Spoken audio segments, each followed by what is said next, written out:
बंदर और मगरमच्छ की कहानी। एक नदी के किनारे एक जामुन के पेड़ पर एक बंदर रहता था।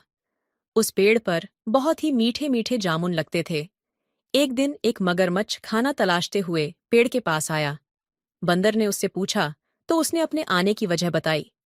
बंदर ने बताया कि यहाँ बहुत ही मीठे जामुन लगते हैं और उसने वो जामुन मगरमच्छ को दिए। उसकी मित्रता नदी में रहने वाले मगरमच्छ के साथ हो गई। वह बंदर उस मगरमच्छ को रोज खाने के लिए जामुन देता रहता था। एक दिन उस मगरमच्छ ने कुछ जामुन अपनी पत्नी को भी खिलाए।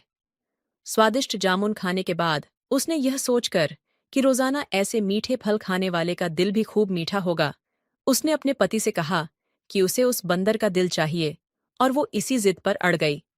उसने बीमारी का बहाना बनाया और कहा कि जब तक बंदर का कलेजा उसे नहीं मिलेगा, तब तक वो कुछ भी खाएगी पाएगी नहीं।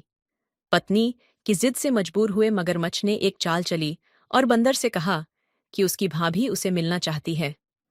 बंदर ने कहा कि वो भला नदी में कैसे जाएगा। मगरमच्छ ने उपाय सुझाया कि वह उसकी पीठ पर बैठ जाए ताकि सुरक्षित उसके घर पहुंच जाए।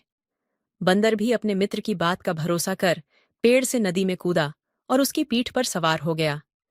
जब वे नदी के बीचों बीच पहुंचे, मगरमच्छ ने सोचा कि अब बंदर को सही बात बताने में कोई हानि नहीं, और उसने भेद खोल दिया कि उसकी पत्नी उसका दिल खाना चाहती है। बंदर का दिल टूट गया। उसको धक्का तो लगा, लेकिन उसने अपना धैर्य नहीं खोया। बंदर तपाक से बोला, ओह मेरे मित्र, तुमने ये बात मुझे पहले क्यों नहीं बताई, क्योंकि मैंने तो अपना दिल जामुन के पेड़िएच में संभाल कर रखा है। अब जल्दी से मुझे वापस नदी के किनारे ले चलो, ताकि मैं अपना दिल लाकर अपनी भाभी को उपहार में देकर उसे खुश कर सकूं। मूर्ख मगरमच्छ बंदर को जैसे ही नदी किनारे लेकर आया, बंदर ने जोर से जामुन के पेड़ पर छलांग लगाई और क्रोध में भरकर बोला, मूर्ख, दिल के बिना भी क्या कोई जिंदा रह सकता है? जा, आज से तेरी मेरी दोस्ती खत्म हुई।